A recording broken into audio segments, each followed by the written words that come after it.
times for pretty much all of us, I think.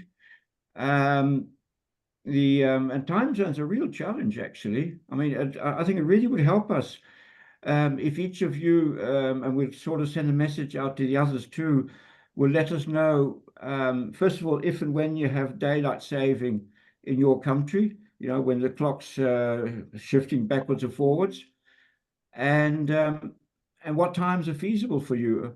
I mean, is early morning your time, your local time, best for you in general, or is it? And if it is, how early? I mean, 4 a.m., 5 a.m. That's really, really early. I mean, I'm thinking more of something. I mean, maybe 6 or 7 or 8 or something.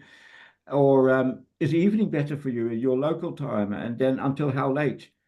Because it's like 10 p.m. or 11 p.m. Is it still doable, or is it getting too late? Hi, Alex, Florencia. But then if that happened, we'd have to get up at 6 in the morning. Yeah. Yep. Yeah. Well, that's what I think. I mean, that's a problem. If you all of us would just let us know what would be suitable, more or less the best times in general, in the morning, early, and what time, in the evening, what time, until what time, and we just have to see what we can do. The alternative, we will just try to find the least horrible time for everybody. The other option, of course, is, and that's something else I think we want to put in the group also through the minutes, is should we go ahead trying to get the whole world around this in the same online meeting, or should we split into Eastern and Western hemispheres meetings? 1 month we do the Eastern Hemisphere, which means like China and Australia, and the other month we do the Western Hemisphere, which means North and South America, so each time would be a decent time for whichever hemisphere is involved. So in the daytime for China, Australia, or in the daytime for South America. And then those in the other hemisphere would just have to listen to the recording or wait for the minutes. I mean, that's the other option, to split, and do and alternate. But I think we really need, I mean, so any views from any of you would be very, very welcome to help us, because so far we've just been improvising. Anyway, that's one point, and I would say let's get started. Sophia, could you say something about the Slack platform, how we're doing on that one? Yes, thank you, Anton.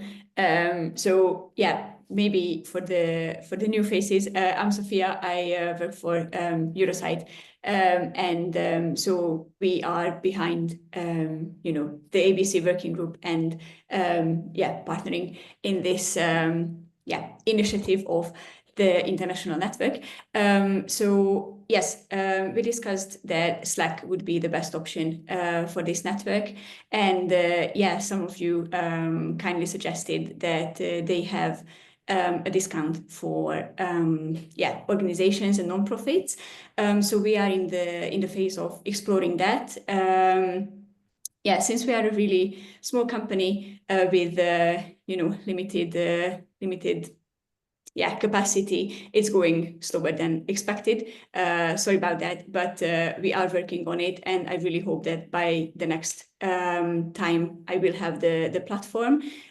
Also, I thank all of you who offered some help along the way. It will definitely be done. It's just going slower than expected. Okay, good. And in that context, again, we'd be grateful for volunteers to help Sophia and I prepare and organize the meetings, manage Slack as soon as it gets started, find and talk to potential speakers or presentations for future meetings. I already have had Philippa coming forward. So thank you very much, Philippa. That's really appreciated. And so if anybody else would like to join and help us organize the future meetings, let us know. And they would hold the first online talk with you to see how to carry this further. Okay, now we come to the main dish. That's the presentation by Nat and Alex about the biodiversity credits and how Fundación Adept and Ray Planet are doing a joint project on how to design them and test them in an agriculture context in Romania. So who wants to head off, lead and share the screen? Fantastic. I'll take that if that's all right, Anton, for the Mhm. time being. Let's see if this is going to work. Fingers crossed. Can you see that? Yes, but you can't get rid of the toolbar and the little on the side, your left-hand side. Okay. So is that better? Yeah. Perfect. Excellent. Okay, so yeah, well, thanks everyone, and thank you so much for inviting me to come along and talk to you today. So we're gonna myself and Nat Page are gonna be tag teaming this presentation because we've been working together for a couple of years now on a project in Romania that's pioneering the use of biodiversity credits for the protection of a grassland ecosystem in Romania. I'm going to give some of the high level overview, talking about the world of biodiversity credits and how they can be used to fund ecosystem restoration and protection. And then I'm going to hand over to Nat to talk in a bit more specifics about the project in Romania that he's doing through his work at Adept as well. I've also realised I should probably introduce myself. So my name is Max Bodmer, and I work for an organisation called Replanet. By training, I'm an ecologist. I'm specifically a coral reef ecologist. So I've had to learn very quickly about how grasslands function and how we can go about protecting them as well. So I'm kind of learning a bit like a fish out of water, working in a terrestrial ecosystem. But definitely getting my head around it and trying to do our best to protect these sites over in Romania. So Replanet is we would refer to ourselves as a mission-led project developer. So that means that we are trying to develop landscape scale restoration and conservation initiatives that are going to be funded through private finance. So that's specifically being funded through the generation of carbon credits and biodiversity credits. Now, when I talk about this, I basically always say that in the carbon world, we're not doing anything particularly innovative. At Replanet, for carbon, we just fall in line with everything that's going on and is accepted in the markets. We're not particularly innovative. Where we are innovating is in the biodiversity space. So we're pioneering the development and implementation of a methodology that can be used to generate biodiversity credits that is called the Wallacea Trust methodology. And I'm going to talk about that methodology in a bit more detail because it's very relevant to the work that we've been doing with Nat and Adept as well. So fundamentally, our role is to try and find innovative financial mechanisms that will allow landscape scale projects, restoration and conservation projects to be funded in the long term. So essentially, that's a move away from traditional sources of grant funding towards more sustainable funding models and to take advantage of kind of the mood music that we're seeing in the world of corporate finance and impact investment to try and capitalize on the large amounts of money that are available in the private sector for this kind of work. So I always begin when I'm kind of talking about the work that we do by describing what a biodiversity credit is. I'm sure by now most people will have heard of a biodiversity credit and have some idea of what one is. It's a biodiversity credit is essentially a tradable unit of biodiversity that can be sold to generate income for nature recovery. Now, there's quite a lot of different definitions of a biodiversity credit, and it's one of the reasons why the biodiversity credit market isn't quite flowing at the moment. We're not seeing a huge amount of trading happening in the world of biodiversity credits. And one of the reasons for that is because there isn't really an agreed upon definition of what a biodiversity credit is. One of the reasons for that is because we don't yet have a governing body that is overseeing everything to do with biodiversity credits in the same way that we do with carbon. So in carbon, you have things like the ICVCM. Please don't ask me what that stands for. Cannot remember for the life of me. And things like a CROA that are kind of basically they are the They are the oversight body for carbon credits. And at the moment, we don't have an oversight body for biodiversity credits, which means that we don't really have a common definition for them. And if we don't have a common definition for them, it becomes very difficult to trade them over time. What we are finding is that exact definitions of biodiversity credits, whilst they do differ, in general, most definitions are beginning to coalesce around the definition that's on the screen here, which is a 1% uplift or avoided loss of biodiversity on a per hectare basis. So there's nearly always a spatial unit involved in it, and you're basically rewarded for increasing biodiversity for every 1% increase on every hectare of your project area, you are given 1 credit, and that's the most common definition. Nearly all standards are now starting to use that definition, which is really encouraging, because if we can coalesce around a definition, then we can start to have these tradable units as well. I realise we've got quite an international audience here, so this is a bit of jargon on the last line here that would be very relevant to a British audience, but potentially not so relevant here. But essentially, BNG is a government-backed system in the UK that is basically a government-backed biodiversity credit. BNG stands for Biodiversity Net Gain, and it's kind of world-leading in terms of what it's doing. It's one of the first schemes of its type, and it's having its teething issues. It's not, but it's everything's moving in the right direction. We're beginning to see quite significant amounts of money flowing into the UK through this biodiversity net gain system. So that's one example of a biodiversity credit, but it's kind of a government-backed biodiversity credit here in the UK. So there are, broadly speaking, 3 different types of biodiversity credit. So there are restoration credits. Restoration credits are used to regenerate areas that have been degraded. So areas that have suffered from significant biodiversity loss and are in need of restoration attention. For a restoration credit, you are given one restoration credit is defined as a 1% uplift in biodiversity, so a 1% increase in biodiversity per hectare, so across your project site.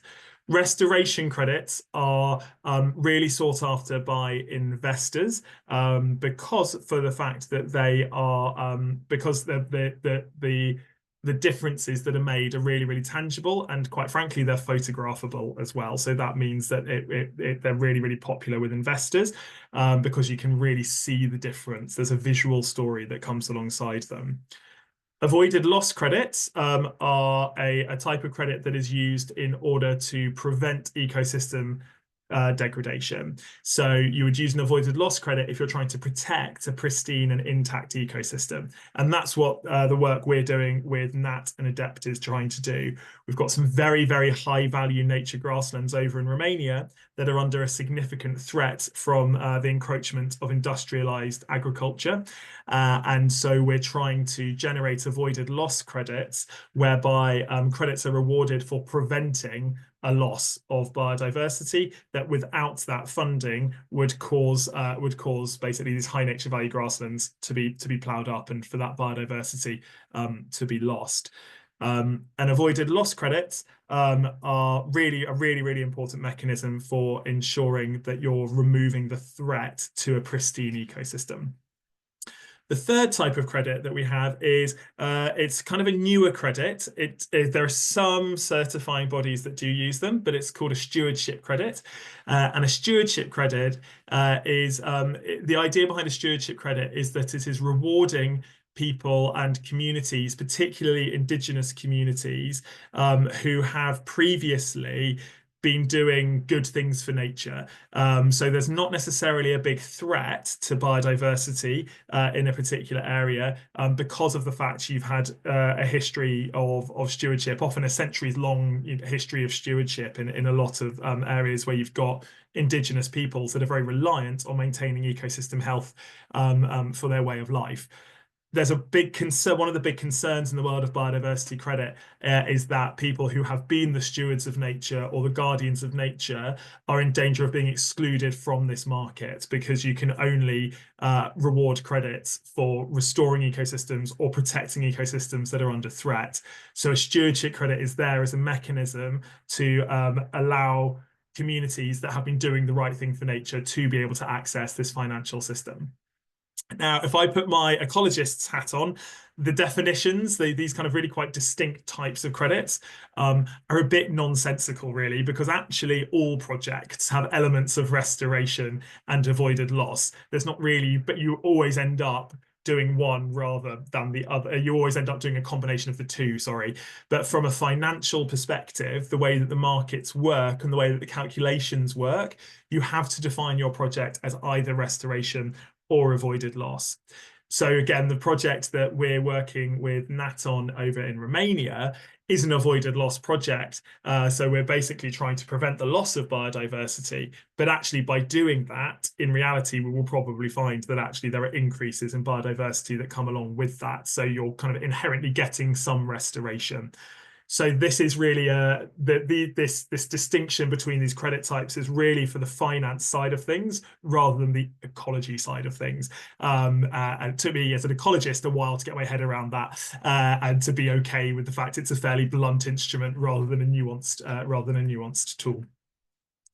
Most biodiversity credit projects also have a crediting period of about 25 years as well. So most projects, you have a 25-year or 30-year project period across which you are going to be generating credits. And you then have to be able to ensure beyond that crediting period that any gains in biodiversity are permanent, or perpetuity forever in the world of credits is considered to be 100 years, which is a bit different from what I would consider to be forever, but that's the technical definition of a permanent change that you have to be able to show as a project as well. So I've kind of alluded to the fact, and I'm sure many of you on the call are aware of the fact that there's a huge amount of confusion in the biodiversity credit market. So I've been working at Replanet now for 3 years, and I would say that things are now more confused than they were when I first started. However, we're beginning to see the market coalescing around some key principles. So I think we're probably in the most confusing bit before things start to iron out, is kind of the feeling that I have with all of these markets. One of the major reasons that I think there's confusion in biodiversity credit markets is because of the very large number of different standards and methodologies that there are out there. At last count, there were 56 different methodologies that can be used to generate biodiversity credits. In my view, all of those methodologies are incorrect. And the reason they're incorrect is because we're inherently trying to quantify the most complex thing on the planet. And we're always going to miss something. So we're having to make trade-offs in particular places. And what we're finding is that because people disagree about where those trade-offs should be placed, rather than adopting a methodology and being okay with those trade-offs, generally what happens is people are creating new methodologies that they think are the best option. So we end up with this splintering effect that we just end up with more and more methodologies being created over time. However, what we're beginning to find is that whilst you've got lots of methodologies that are being thrown out there, they are all largely based on the same principles, and that's really good because it means that organizations can go out and can collect data now. They can collect their baseline data against which they're going to be able to monitor changes in biodiversity and generate their credits, so they can future-proof their projects now, because of the fact that these methodologies do have some common principles between them as well. But at the moment, we're not seeing huge amounts of money moving from the private sector into the credit market, simply because no investor knows where to put their money. There are so many methodologies that no one knows what the right route to market is as well. There are also some other issues and disagreements around whether or not a project needs to be able to demonstrate additionality.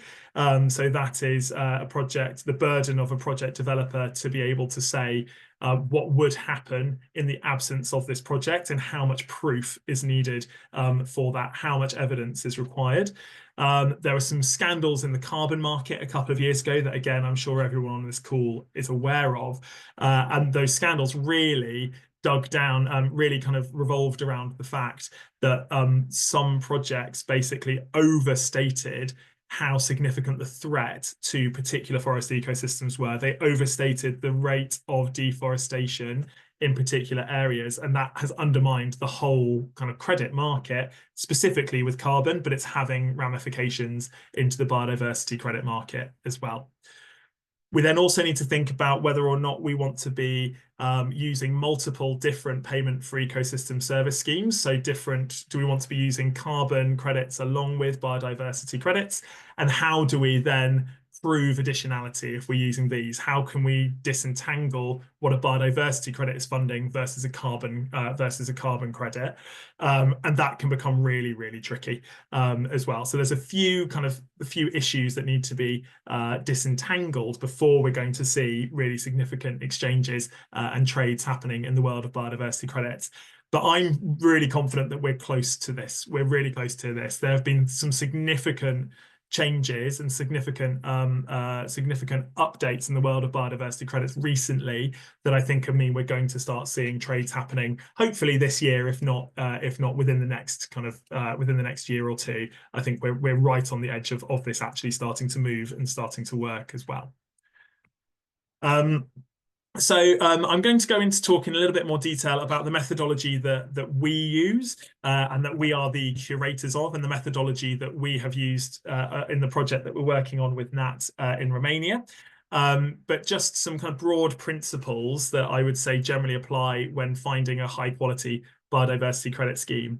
I think one thing I would say is, whilst there are 50 different credit methodologies at the moment, or 56, that is too many. The market is never, I think, the market's never going to work if we have that many, but there is room for quite a few methodologies, I think, because different methodologies may be better for particular ecosystem types or particular project types as well. So I don't think we need to land on a single methodology and a single approach, but we do need to kind of cut the branches and prune the tree a little bit so that the options are fewer. And that's mostly for the buyer side, so that investors can be more confident in the projects that they are investing in. So generally, what we would say for a high quality biodiversity credit scheme, one of the key principles that we at Replanet think is really important is that, as much as possible, the scheme should be globally applicable. So that means a good standard and methodology should be able to work in multiple different ecosystem types, because that means that your credits are equivalent. So if I'm generating credits in a Romanian grassland and I'm generating credits on a Caribbean coral reef, whilst those credits are not the same because they're measuring different things, because they're measuring different things, they can be considered to be equivalent if the same methodology has been used. And as soon as you have that equivalence, you have something that can be tradable. And once you have something that's tradable, that's when you start to get a market moving. So that's one of the key principles that we're working on. One of the things we're finding at the moment is that a lot of methodologies are incredibly specific. For instance, there's one methodology that we became aware of recently that is specifically for koala conservation in New South Wales. So it's incredibly specific, and you're never going to get a global market with things that are that specific. So you've got to have this kind of umbrella approach and creating things that are globally significant and globally applicable. You've also, in our view, got to be measuring things that are measuring project success. So really, you've got to be making sure you're measuring a suite of different metrics that relate to your conservation objectives. So, for instance, one of the key metrics that we're using in Romania is soil invertebrates, because it's an agricultural landscape, so soil health is really important. So we know our project's been successful if our diversity of soil invertebrates responds positively to that, and that is then linking back to our initial project aims. Similarly with pollination services as well, so you'd be looking at pollinator groups to make sure that that's a key aim of the project, that has been achieved. One of the really important things in biodiversity credits at the moment, and should be a really important thing in the carbon credits, is the idea of data integrity. There have been so many scandals around the carbon credit world because of poor data. And one of the key things we have to make sure is that everything is underpinned by really high integrity data that is backed by scientific principles. And we're beginning to see that that is actually a prerequisite on the demand side. So on the buyer side, buyers will only look at projects that have a large amount of data so they can show the benefits of their projects very, very clearly. And that's quite a shift in attitude in the last kind of 5 to 10 years as well. There's a huge amount of emphasis now being placed on data. We also believe that really a good credit methodology should be open access. This is because it ensures transparency. Anyone can have access to it. It's not in a black box. It means that anyone can understand, anyone can rerun your calculations is really, really important. If they can get hold of your data set and they've got the methodology, they can basically check your homework and make sure that any claims you're making are real. It's also improves the quality of opportunity as well, so that a project that doesn't have a huge amount of money is still able to access a methodology and is still able to try and design a project that could be funded by biodiversity credits without having to pay a fee to get behind a paywall. And some of these paywalls are really, really prohibitively expensive to get behind. And then the last thing I would say is that biodiversity credit methodologies ideally should be pretty intuitive and easy to understand. And that's because if we think about what a biodiversity credit is doing, is it's really a financial tool. It's a tool for moving money from the private sector into the conservation sector. So when we are thinking about trying to get money from the private sector, we're talking to people that are not ecological experts. They're not scientists. They're very smart people who can understand kind of the core principles of ecology, but fundamentally they are not ecologists. So that means we have to have a tool that is intuitive to understand as well as being scientifically robust, so that a potential buyer can understand what it is that they are buying. So you need to be finding that balance between it being understandable and intuitive whilst also measuring real life outcomes associated with a particular project. So all of that is to say that we are kind of the curators, and I'm very careful to call us the curators and caretakers of the Wallacea methodology, because it is open source. So the Wallacea Trust methodology is an open source methodology that is now one of the leading methodologies for generating verified nature positive claims that can then be converted into credits. The Wallacea Trust methodology was designed about 5 years ago by my boss, Dr. Tim Coles, who is a really quite impressive man, very impressive scientist, not necessarily the best businessman in the world, because what he did was wrote it during the pandemic, when it went through kind of a rigorous review process. He then turned it into a PDF and published it online and made it completely open access, and therefore lost any ownership of it and any ability to monetize the methodology. That was his aim. His aim was to make sure that all of this is open access. He's not interested in money beyond getting money into conservation. And I think that's one of the main reasons why this methodology is being really widely adopted. At Replanet, we are therefore not the owners of the Wallacea Trust methodology, but we are probably the largest users, and we are considered the caretakers and curators of it. So we look after it, but we don't own it at all. So anyone can go out, download the PDF and design a project around it. And in fact, people do all the time. Quite often we are then contacted by people who are already implementing the Wallacea Trust methodology, and we've not been aware of them at all. Now, the Wallacea Trust methodology adheres to all of those principles that I just mentioned earlier. It revolves around, basically, if you're using the methodology, you have to identify a basket of 5 metrics that capture the conservation objectives of your project. the methodology itself does not tell you what particular metrics you have to measure. For that reason, I actually hate the fact it's called a methodology, because it's not really a methodology, it's a framework, because it's not telling you what to measure or how to measure it. It's giving you, as the project developer, the choice about what to measure, provided you can justify that those metrics are relevant to the conservation examples, conservation objectives of your project. So here below, you can see that you can construct a different basket of metrics for many different ecosystem types. So for a European grassland, if we're trying to restore a European grassland, it would make sense to be monitoring breeding birds, herpetofauna, plants, butterflies, and soil invertebrates. None of those groups is relevant to a coral reef. So therefore, your basket of metrics would be entirely different if you were to use the Wallacea Trust methodology on a coral reef.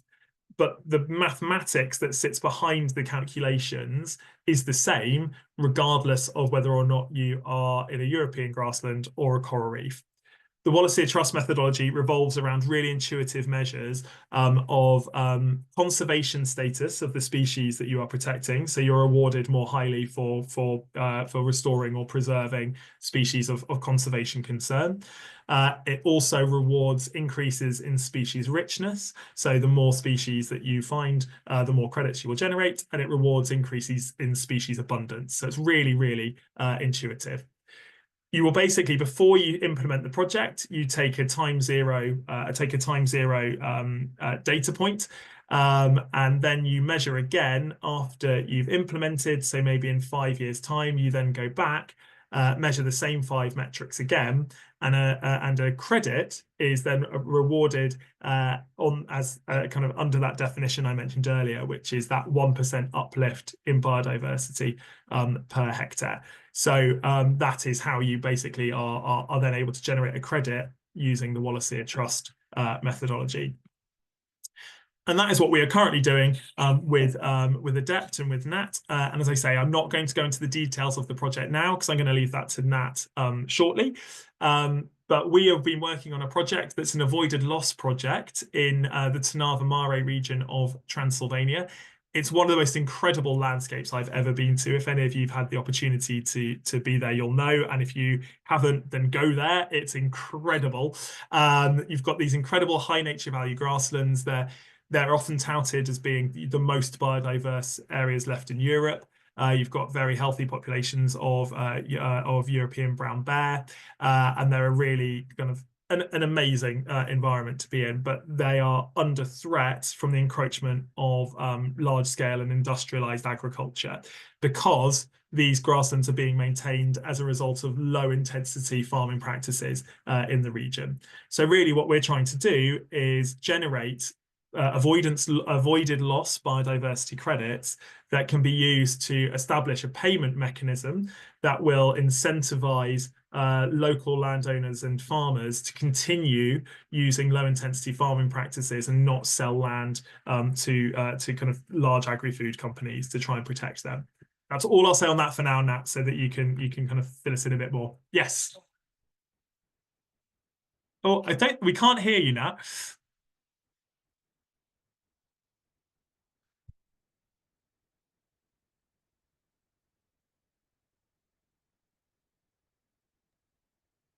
Nat, you see, are you unmuted? You're muted now. No, we can't hear you. We can't hear you. I think maybe if you unplug your headset, Nat, that might help. Mm-hmm.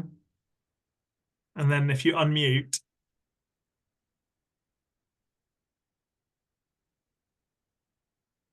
Unmute. No, it's not working. No. Oh dear.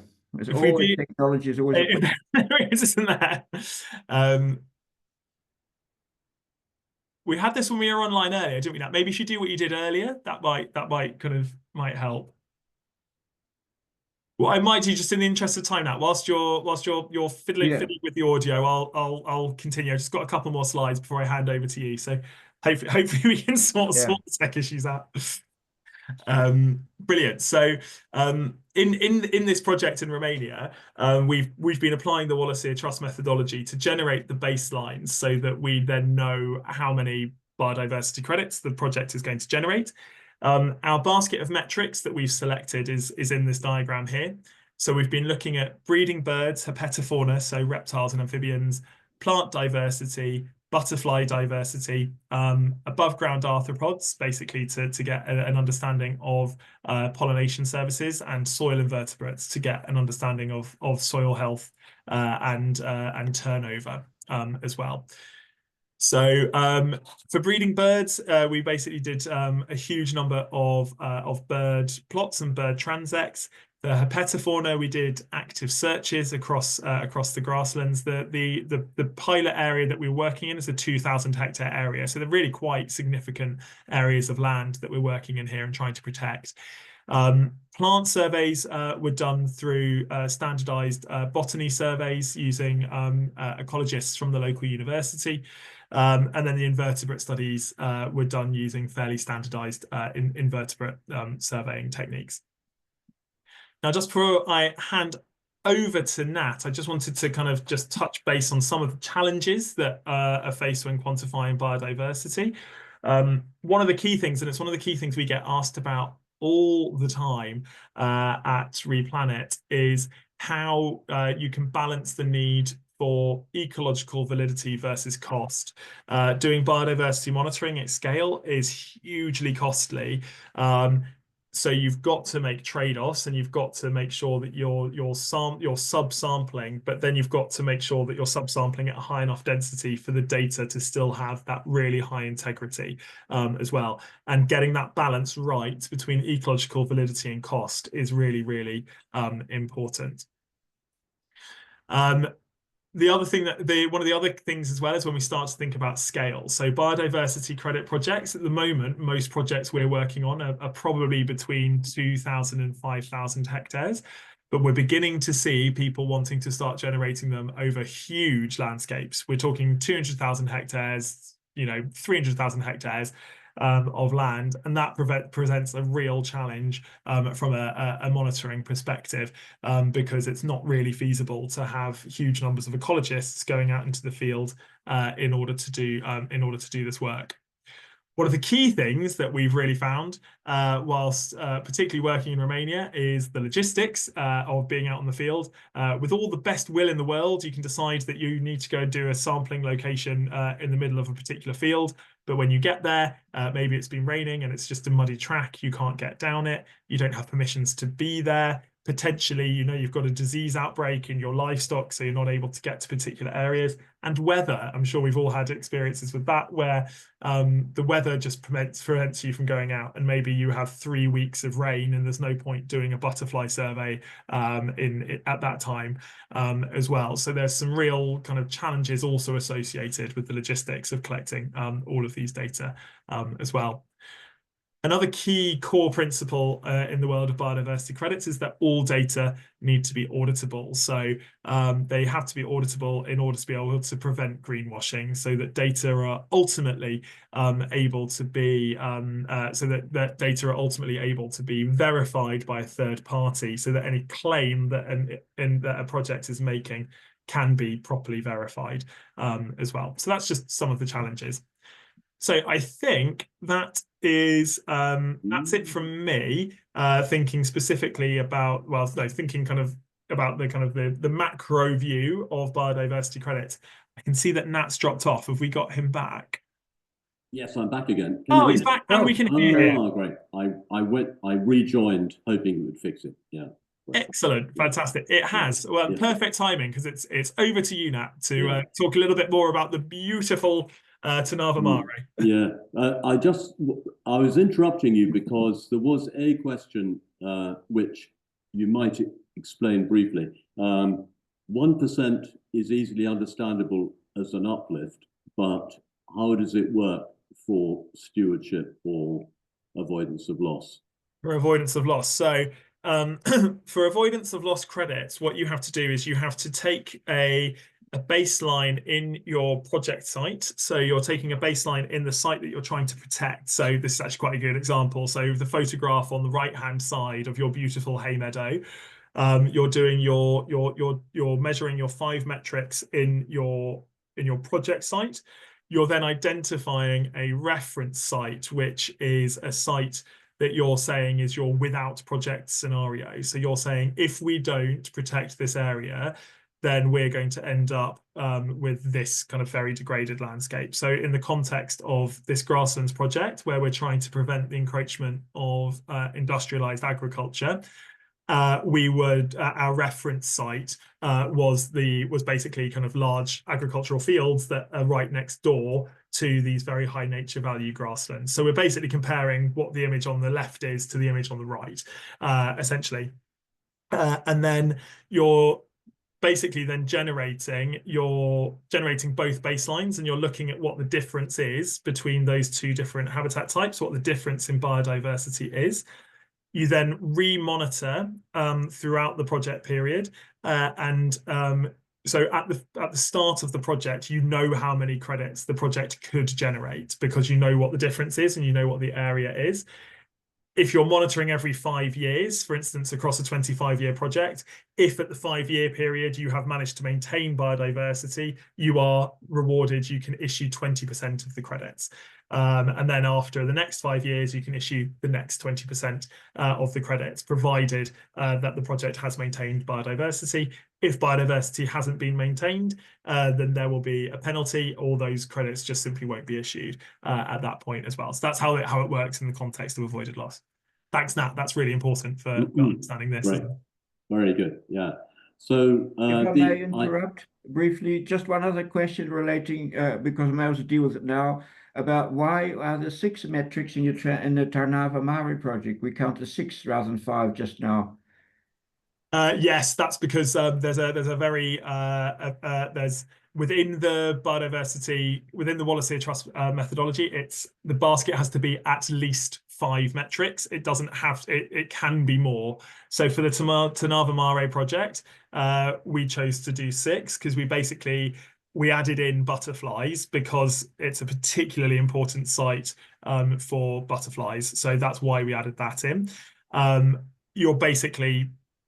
Most projects would choose 5 because every additional metric that you add has additional costs associated with it. But we did go for 6 in Tarnava Mare. Okay, and I can see Alex, you got your hand up. We'll take you as well, and then we'll go to Nat. Okay. Okay, thank you. Just while we're on the reference sort of sites, do you use those for tracking environmental change? So if you go into like a severe drought and your measures just go backwards, now that's obviously not in control of the land manager. How do you manage that sort of thing? Yeah, so you would make sure. So basically, what you want to be using is a dynamic baseline. So you're basically saying this is our baseline at time 0, but then you are monitoring it. So you're monitoring the performance of your project relative to the background average. So you would re-sample your reference sites at T5 as well. So you're making sure that it is that you're accounting for any of those environmental variables, particularly important in the context of climate change. And this is a problem we run across a lot, particularly in marine environments, where the main threat to, say, coral reefs, for instance, is rising sea surface temperatures. You can do the best project in the entire world, but ultimately your corals it's on a downhill trajectory just simply because the oceans are warming. So absolutely, it's a principle known as the dynamic baseline. So you're using your reference site, but your reference site isn't fixed. You're moving it along with your project site to account for exactly that. Yeah, thank you. No worries. All right, Nat, I think the floor's yours. Great. And I'll just say next slide, since you're in control. And Perfect. The reason these 2 photographs, I just wanted to show the scale of the landscape, because in a lot of European, of course, if you're dealing with tropical rainforests or something, you have very large scale. But if you're dealing with Western European conservation projects, often you're dealing with just a few hectares or a relatively small area. Whereas in Tarnava Mare, we're dealing with a very large and complex landscape, and the challenge is how to preserve. We don't want to conserve just little hotspots. We want to take a landscape approach. Next slide. And this is the area, I think a lot of you know it already, but it's central Romania, southeast Transylvania, and it's a lowland landscape, rolling hills, and between 400 and 400 to 600 meters above sea level. And so what's extraordinary about this area is that it's a relatively accessible lowland agricultural landscape, but it's very well preserved. Because I think in much of Europe, alpine landscapes are better preserved because they are less accessible. But to have these lowland landscapes well preserved is a very rare thing, especially at the scale. And the big challenge we have is that just in this small area, we'd like to target a larger area, but just in this small area, we've got over 30 villages, and those are all majority small-scale farmers, and over 33,000 hectares of grassland. The total area is 100,000 hectares, and there's a lot of forest, streams, wetlands, small-scale arable, increasing large-scale arable, but about a third of it is this very, very special grassland. Next slide. And I don't want to be too specifically European, but we have the Habitats Directive, and just to show the richness of it, there are 10 protected forest habitat types. There are wood pastures, which are not, oddly enough, a protected habitat type. And then we've got scrub and hay meadows and pastures, 9 of them altogether, of which 3 are priority. And one of our biggest problems is the loss of hay meadows, which is a very sad thing. And as you see, the bear on the right is taken in some of our grasslands just a year ago. Next slide. And we've been working in I've done a list of projects, and the real point of this list is to say that we've been working for 20 years in this area. We've been very successful, or lucky, whatever, in getting a lot of EU-funded projects. This is only a small number of them. We've had a dozen quite major EU-funded projects funded by LIFE, the EU LIFE funding, and also Horizon funding. And we've also done small market actions to help small-scale farmers, like improving the price of milk, a cheese factory, and we've done policy work, which I might allude to later. But in spite of this 20 years work in a relatively small area of 100,000 hectares, of which 33,000 are target habitat, in spite of this, we're still losing these precious grassland habitats. And so we are desperately looking for a more viable solution to this, how to reward farmers properly at a large scale over a long period, and to measure the fact that they're doing it properly. Next slide. And the threats to the area are growing, and I think in 20 years, this very special part of Eastern Europe will become pretty much the same as Western Europe, unless we do something very clever. And the threats are who would be a high nature value farmer? The rewards are not enough. We need higher market rewards for not ploughing grasslands, because at the moment the market rewards ploughing of grasslands as the demand for food increases and the demand for grain increases. How do we reward not ploughing? Because not ploughing permanent grassland is one of not only it's good for biodiversity, it's one of the best measures for preventing carbon emissions. When you plough permanent grasslands, 60% of the carbon that's been locked up over 100 years is emitted into the atmosphere within the first year after ploughing. It's a massive emitter of carbon, but it's hard to get funding for not doing things rather than for doing things. And this is one of our challenges. Then we have, unfortunately, some very badly designed agri-environment measures at the moment, which the Commission has not really done enough to question the Romanian government on, but we're hoping to do that. And these so-called agri-environment measures are actually increasing, well, they're offering incentives for the conversion of hay meadows to intensively grazed grassland. And then the final threat, that of course there are many others at different levels, but just the loss of young farmers. Keeping young farmers on the land is so important.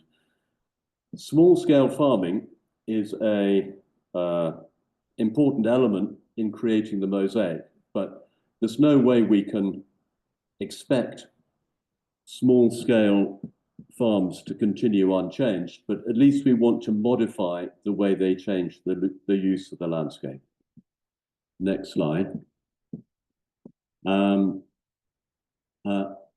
so this is really my final slide, and I'll dwell on it a bit. We've been working with, when we first met Max, we were working with Operation Wallacea on an education program, which is actually very valuable in itself in its global program.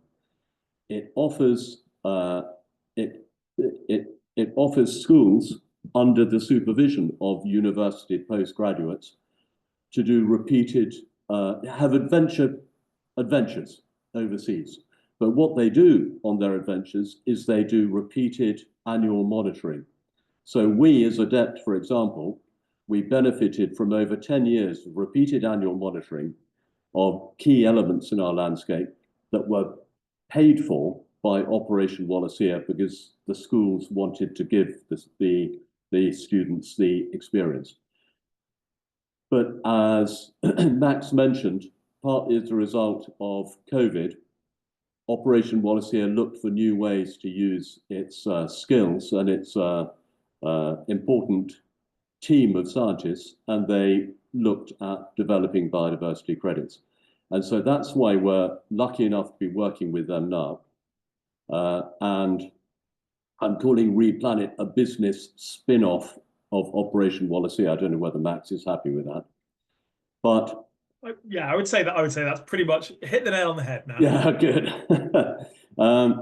But imagine a dream scenario where farmers will receive payments for 25 years to manage the land, and it's up to local NGOs to develop the land management guidelines. So we as Fundacja ADEPT can design, even at the scale of a single valley, particular land management schemes.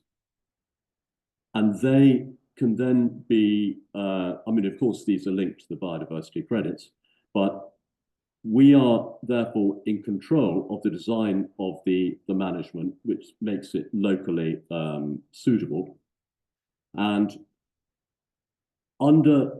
if and when biodiversity credits come on stream, farmers will receive payments for 25 years. And some people might be wondering, there's a bit of mechanics there. How do we make the links with the farmers? And we use farmer associations, town halls.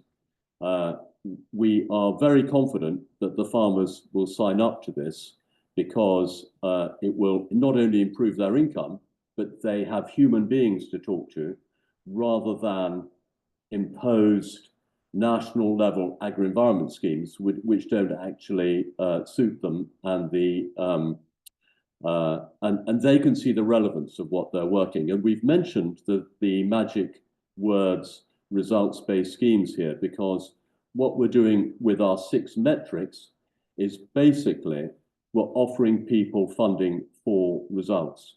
And we are planning that we will increase the payments to farmers. We're doing an avoided loss project, but if farmers actually do more than avoid loss, but they actually increase biodiversity, increase the measures of their metrics, they will get bonus payments as well.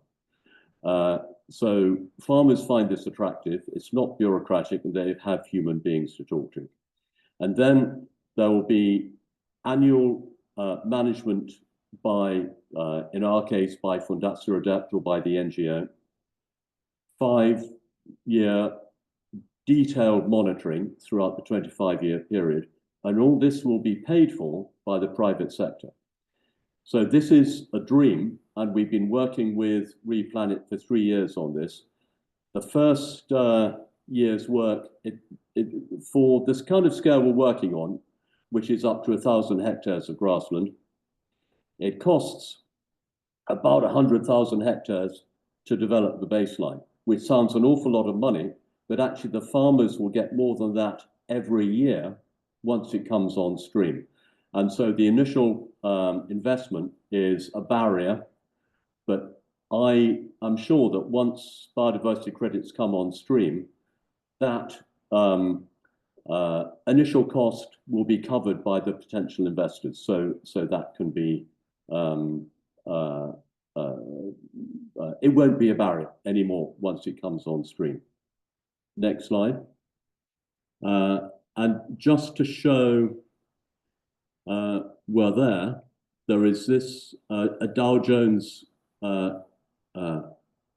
weekly report comes out on the biodiversity market, and we are listed there, and we have been for a year, and we're waiting for the market to happen and for somebody to buy these credits. And you'll see where the arrow is below.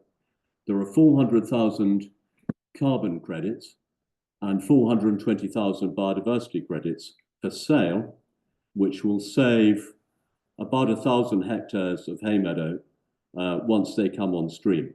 And I strongly believe that this is it's not the key, it's not the one key, but it's a very important element to saving these landscapes in the future. And I would say it's an essential element to get private funding in to save these landscapes over a long 25-year period. And so that's what Max and I are working on. And that's it. Thank you very much for listening. And any questions, welcome from anybody. Yes, well, thank you, Nat, and thank you, Max. That's really interesting indeed. And yeah, so please, if you want to ask a question, you could just raise your hand. I mean, you can also ask a question through the chat, of course. But otherwise, just raise your hand or and I already have one question, and that refers in a sense back to what you were saying, Max, that the methodology is downloadable. It's a PDF which you can download. So in a sense, designing your own biodiversity credit project using Operation Wallace is easy enough. At least you make it sound that way. But the tricky bit will be getting hold of investors. How do you actually, once you've got your project, how do you actually reach out to investors and get them running? How do you actually, for instance, you're on the this Dow Jones weekly report. How do you manage to get on it anyway? I mean, how does that work, that part? Yeah, that is the thing that most people are struggling with as well. And I think particularly if we think about the world that I think probably most people on this call are from, is the more kind of project development, project management, conservation, land use world, which actually means that the world of finance is quite foreign. And I've spent the last 3 years trying to understand what finance people are saying to me when they're talking to me on calls. It's another language. And I think that is the main challenge. And I think one of the reasons why I think we're seeing that there's not that many trades happening in the biodiversity credit world at the moment is because there's no centralized marketplace. That is what the Dow Jones report is trying to become. It's trying to become a centralized repository so that businesses know where to go. So once you're on the Dow Jones report. That report, I think, has a circulation of, is it 30,000 businesses around the world? It's got an absolutely huge circulation. And at the moment, I've started making quite a clear distinction between interest and demand. It's going to sound very nitpicky, but when you're talking to investors at the moment, I would say interest in biodiversity credits is 100%. Everyone wants to know more. Everyone is interested in them. Everyone thinks that this is, this is going to happen. Demand is really, really low, if anything, at the moment, and that's because of the uncertainties in the market. But it's only a matter of time, in my opinion, until that interest does turn into demand as well. Like there's so much that is happening there's so much that is happening in the world that I think it is only it needs a couple of high profile projects to get over the line, and then I think we'll begin to see the cascade happening. I think one of the really exciting things at the moment that's happening is the launch of the Verra Nature Framework. I don't know if people will be familiar with Verra, but Verra is the largest carbon certifying body in the world for carbon projects, and they have just launched their nature framework, which is they call them nature credits, not biodiversity credits, but it's potato, it's the same thing. So their nature credit framework has just been released, and I think they already have the name, they already have the architecture, they already have the networks. A lot of investors are really interested in Verra nature credits because they know the name Verra. So I think the launch of that could be key. And one of the great things at the moment for us in this project is that we're one of Verra's pilot projects. So this Transylvania project is one of their pilot projects, which means that once it's gone through the whole due diligence process, it will be one of the first projects that can be generating credits through Verra, which is going to put it in a very, very strong position for attracting investment as well. I'm not sure that actually answers your question about how you find buyers. It's tough at the moment, and it's a lot of networking, who going to investor conferences, being introduced to people here or there. At Replanet, we found that it's basically kind of being in the right conversations and talking to the right people and making as much noise as possible. There's not really kind of any centralized way or process for doing that at the moment.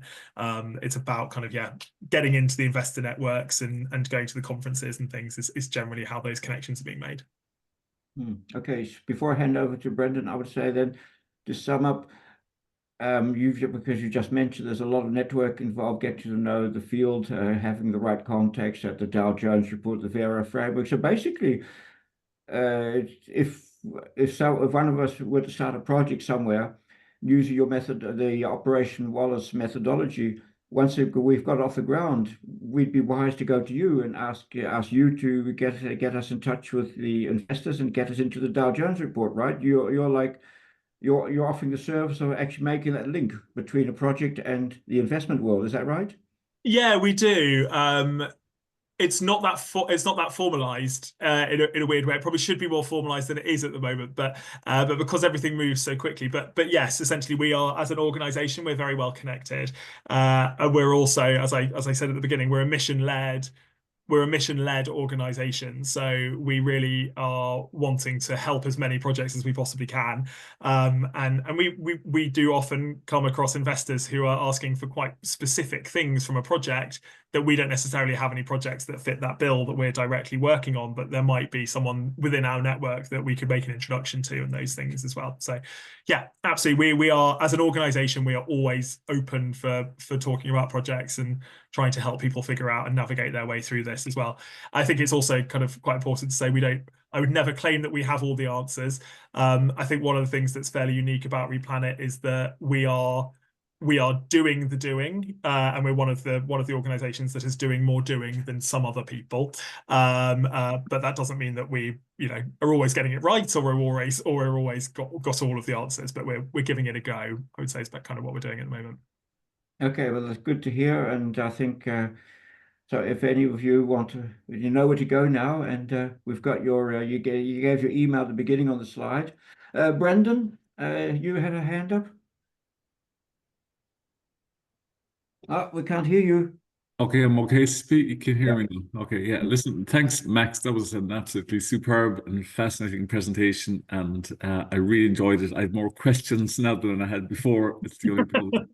And also, thank you, Nat. It's great to hear that you're still doing your utmost to look after those amazing grasslands down there. So Thanks, I'm Brendan. really Yeah, good to lovely see to you. touch base with you again. I know Adept and I know your work, and I know that you are also very and continue to be supportive of result-based approaches. And I know we collaborated on a project a few years back, which is similar in some ways. It was using public funding, commission funding, to reward farmers for the results, but the methodology was much simpler. It was using very simple scorecards.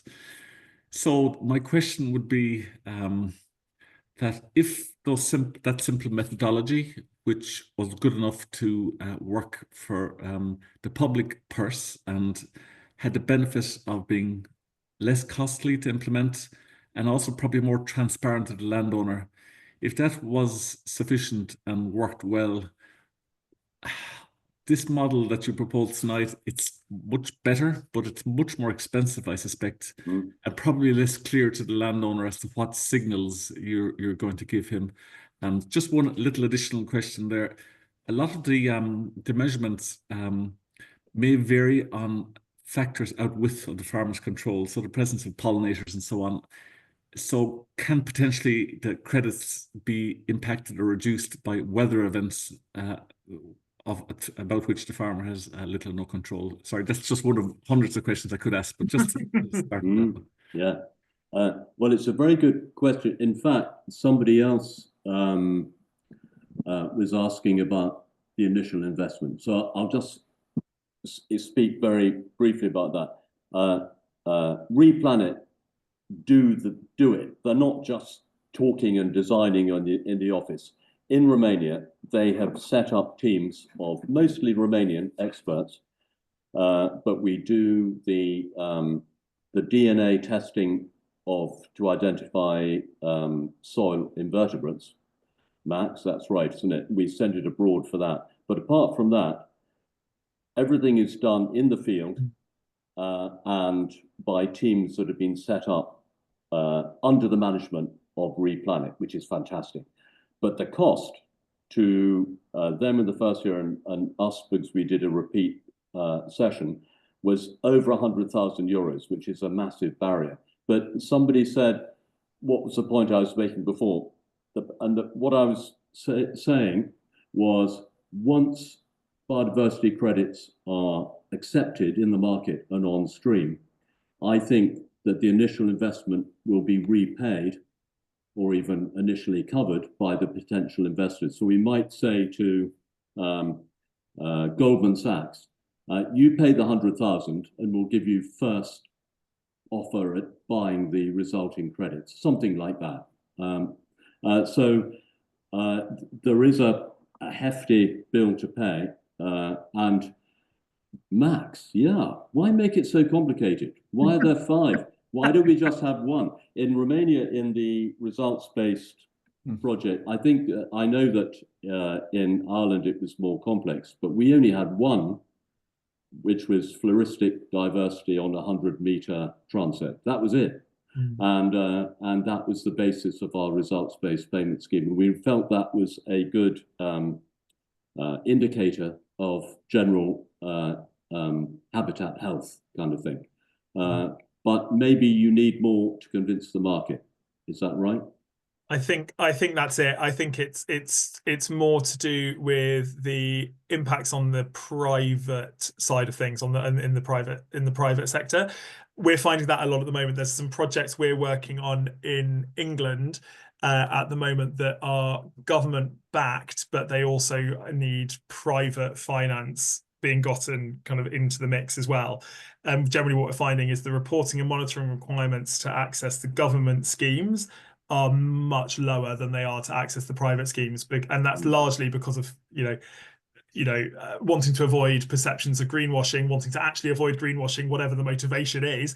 It's to make sure that data has the highest integrity that it possibly can. So there is a difference generally in those reporting requirements in in my experience in England specifically, there's a difference in the data requirements between those as well. The other thing I would say about the upfront costs as well is one thing that we find we come across on all of the projects we work on at Replanet, is that most buyers, most people who want credits, most people who want to be investing in projects, it's all about risk. It's all about de-risking the project as much as possible. So if you think you've got your project timeline, if my left hand here is, you know, the point at which you've got to project conception and you're ready to, you know, put spades in the ground, you're ready to start your tree planting. And then my right hand here, this is the point at which you've got your natural capital gains. It's the point at which you've got your increases in biodiversity and carbon. There's a gap between those two, and that is where you're having to put your upfront capital investment. So that might be paying for machinery, it might be paying for saplings, it might be you know, your contracting fees, hiring all of your team, whatever it may be, to get your project to the point where you are actually producing something that is monetizable in terms of the natural capital. And that's a really big funding gap, because investors want to come into the project as close to this point as possible. They want to be coming into the project as close to the point where the credits are ready as possible, because that's where the risk is lowest for them as well. And so often what we're finding is we're struggling. We've got loads of people queuing up to invest in projects at this point. You can generally fund getting a project to the point of kind of project design through kind of normal operations within most organizations. It's that very early stage upfront funding that is really difficult to come across. At Replanet, we've got quite sophisticated financial models that we basically we go to an investor and are getting an amount of money that kind of basically is a loan to cover that first period of time before you then actually have credits that can ultimately be sold. But it's a real sticking point at the moment in, again, trying to get this moving significantly.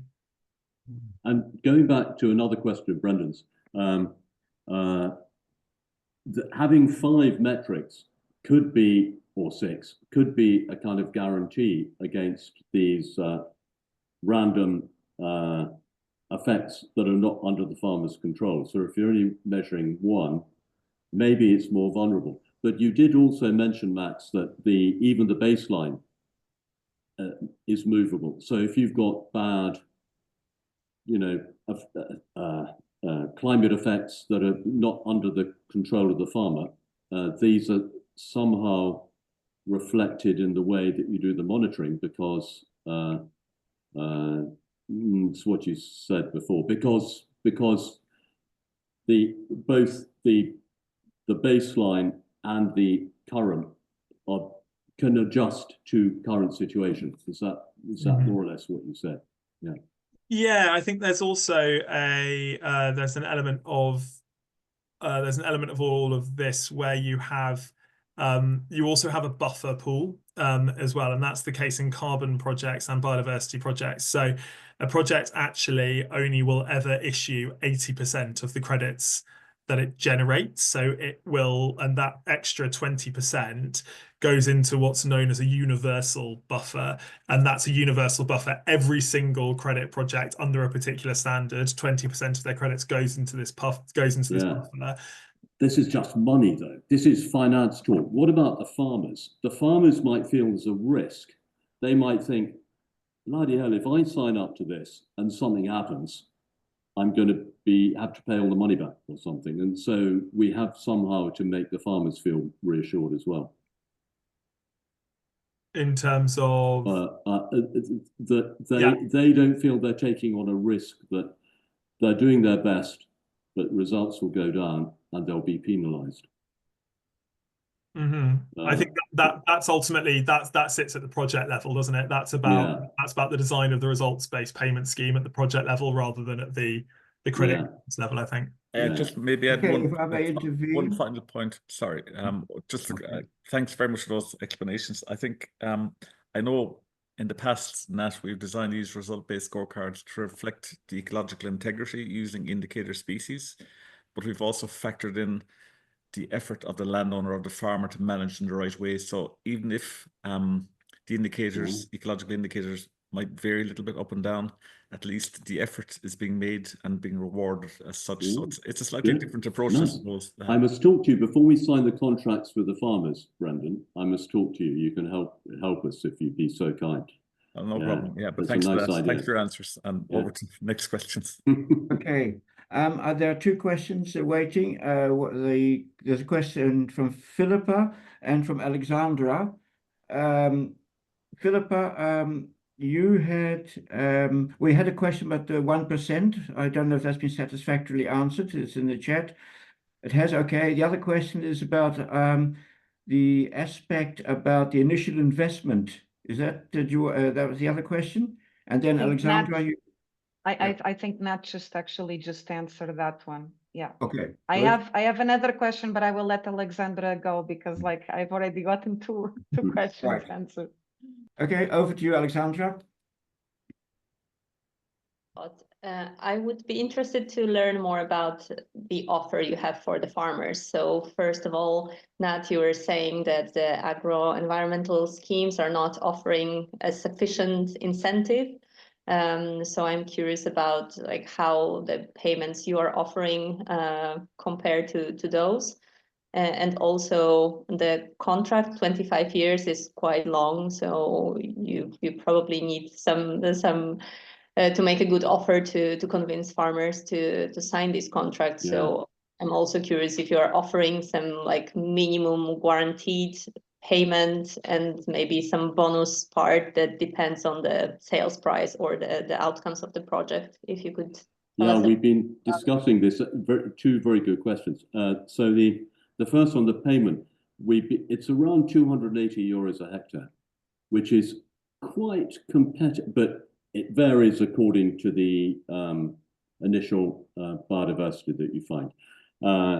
That's the plan anyway. But that we worked out as being enough to compensate a farmer for not entering certain or not doing certain things. And can you believe it?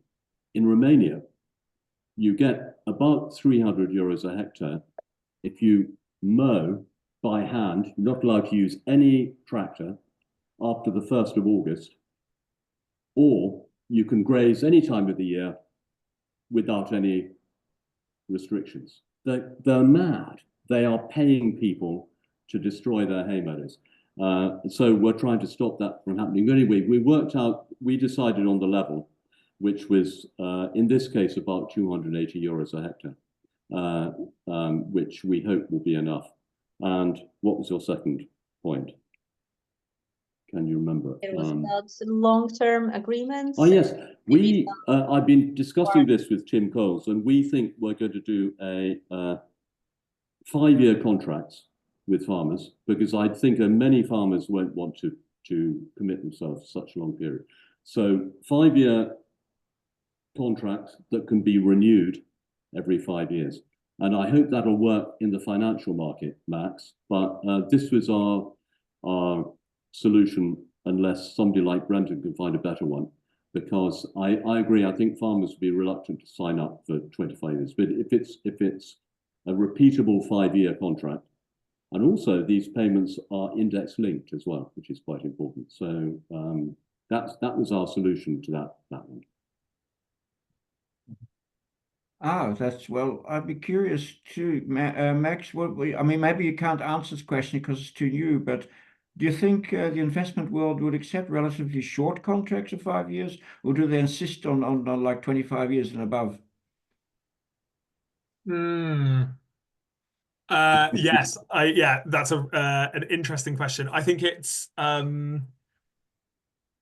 actually think one of the things kind of on the project development side of things, and as ecologists, we need to increase our kind of understanding and nuance of different types of investor as well. So there are some investors that will be fine with those kind of shorter time periods, some that will demand longer ones. I think what we're finding at the moment is that most investors are kind of splitting into corporates that are interested in ensuring they're aligning with, you know, the reporting frameworks of TNFD and CSRD. So you've got that kind of clutch of investors, and then you've got another kind of suite of people who are much more interested in nature positivity in general. So they're kind of doing it. It's got a slightly more philanthropic feel to it than potentially some of the more, I guess, the slightly more, you could consider it slightly more cynical approaches that are, you know, investors are doing it because they have to, because there's these regulatory reporting frameworks. So I think it will depend. It will depend slightly on the reason for what and why an investor's going into it. I think those that are on the more philanthropic side of things, they'll be wanting that permanence. They'll be wanting to make sure that they are supporting a project for the right reasons in the long term. Potentially for corporates that, you know, are much more interested in just ensuring that they're doing what they need to do to comply, then I think there's probably going to be all sorts of different types of financial transactions that are happening across at different time periods as well. But as you say, it's very early days, so I don't think we really know what it's going to look like yet. Okay, great. Thanks. Okay, then Philippa, over to you now. Hi, sorry, I know it's getting late and probably people want to wrap this up, but I'm quite curious about two things, and mostly the questions are to Max now. So one thing is, like, in terms of investors and trying to, you know, like, access funding, have you had any experience in, like, trying to, you know, like, create initiatives around crowdfunding? Did you ever, like, tried something like that, and was it no? Okay. No, we've not. You don't. No. So you don't have any idea of, like, that would ever, like, be actually like a path for success? No. No, I mean, it's actually not something I've ever thought about, but it's definitely something that's worth considering. I think one of the, as I say, one of the key projects we're working on at the moment is it's called landscape. They're landscape recovery schemes in England specifically, and that's landscape recovery with a big L and a big R. And they are basically the UK government saying, we want to get lots of landowners working together to be able to do conservation at a large scale, but we can't fund it, so you need to, we'll give you some money to get going, but then go and find private investment. And I think we're exploring all sorts of different funding mechanisms for that, because biodiversity credits and carbon credits alone are not going to be sufficient, because these are productive landscapes that actually they need to be productive landscapes. So you're not going to necessarily generate enough carbon or biodiversity benefit to sustain a project. So all sorts of those innovative additional sources of funding are going to be really important for telling that story. So you've given me an idea, Philippa. Thank you. Yeah, at some point I have a lot. Absolutely. I'm very, very happy. Feel free to reach out. I'm always happy to have a chat. Okay. The other question I had, sorry, was related with, you know, you mentioned this fact that I myself, like, have been thinking for a long time. And it's like that people who are working in conservation sustainability projects do need to get a little bit a better sense of what the financial world is all about, and what it's seeking into, even, you know, like, basic vocabulary, so that we, you know, like, so that we can have a conversation with these investors. But in parallel to that thought, I'm also thinking that our world is really behind in terms of, you know, the marketing approaches and the communication approaches that we apply compared to other types of, you know, like, projects that are seeking investment, either of them being, you know, like, environmentally friendly or not. Like, we are really, like, quite behind.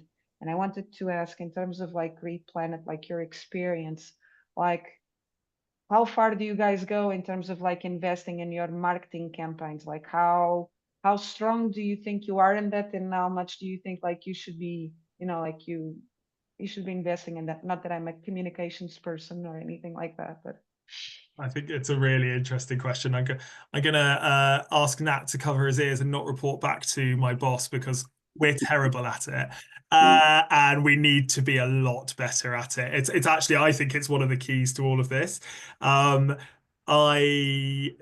Everything is about the story, and it really is so much about the marketing. And I think as a, you know, as kind of a, you know, a nerdy ecologist working in a world of nerdy ecologists, I think we're quite resistant to it, and I think we're actually quite closed off to the idea of working within that. working in that kind of way. But actually, that's the world we live in. And if we want to be getting money from the private sector into it, we're going to have to play the game, I really think, at this stage as well. One organization who I think does it so well and that I would recommend looking at is they're called Oxygen Conservation in the UK. They just have the most beautiful website in the entire world, and they're doing incredibly well. In the UK, they sold a lot of carbon credits just before Christmas. They've got a really big name, and I think a lot of that, they're a very good organization as well, doing a lot of really, really good work, but they're packaging it really, really well. And they're packaging it in a way that is relevant to, you know, a 21st century audience. And I think part of that is the communications piece. So yes, I think we at Replanet, it's something we need to do a lot better at to really get this stuff moving as well. Okay, well, we're almost, it's only about 3 minutes left. I mean, I've no problem with overrunning a bit, but I'm sure many of you are quite tired.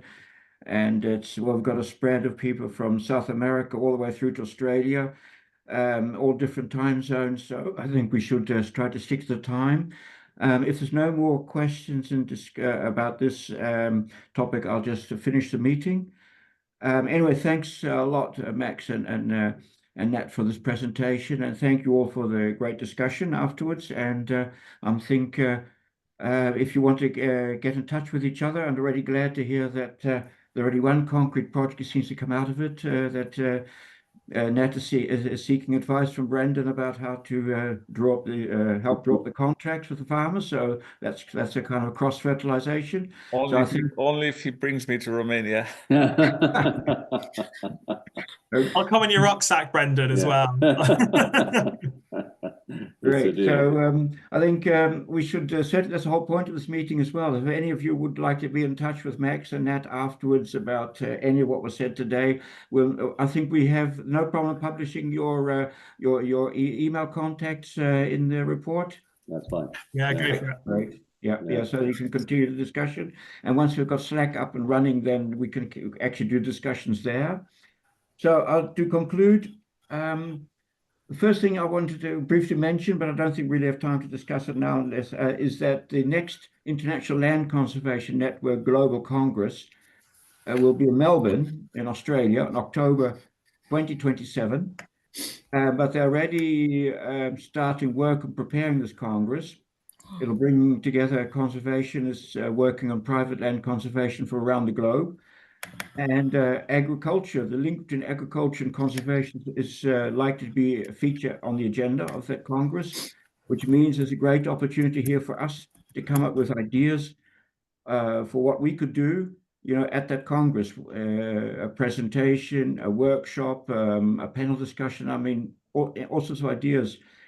If anybody has a brilliant idea now, please raise your hand. Otherwise, I would say let's all think about it. Once the Slack is up and running, then just if you've got a great idea, put it into the Slack, and we'll come back to it at the next meeting and see what. Alex, do you have anything? You have any sort of news about the Congress, or you're not really informed about? No, I haven't been a part of any of the conversations as of yet, so nothing to report myself, Anton. Sorry.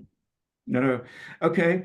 But no, we have an opportunity there, and we should grasp it. So any good ideas for something that we could present to that Congress or do at that Congress, the sooner we get it in, the more likely it is to go on the agenda, because I really prepare these things way in advance. I mean, the same applied to the Quebec work Congress last year. Okay, so for the next, we're going to plan the next few meetings. We'll, again, like I said, the time is always going to be a problem with these different time zones. So please, again, let us know what would suit you as time in your local, express your local time, please. And also warn us about any daylight saving, shifting of clocks over the next few months, because that makes a big difference sometimes. What we have lined up is a presentation by Martin Lyons, who's here tonight from the UK, about the nature-friendly farming network in Britain, which is a network of, well, the name says it, farmers who work with nature, not against it. And so his presentation would be about that and about developments in Britain after Brexit, how policies have changed and financing opportunities have changed. And then we have Paulina from Taiwan, who apologized, but is going to do it for tonight, but is going to present on the Taiwan Ecological Network and the cross-sectoral partnerships for landscape conservation that was built up in the course of this network, which includes a wide range of stakeholders from farmers to indigenous communities. So Martin and Paulina are sort of penciled in for the spring, March, April, maybe May, depending. We'll have to see exact dates with them. And then after that, if all goes according to plan, we would also have a presentation, I'm thinking more like to be June, about a new network of farmers protecting species-rich natural habitats on their land in Australia.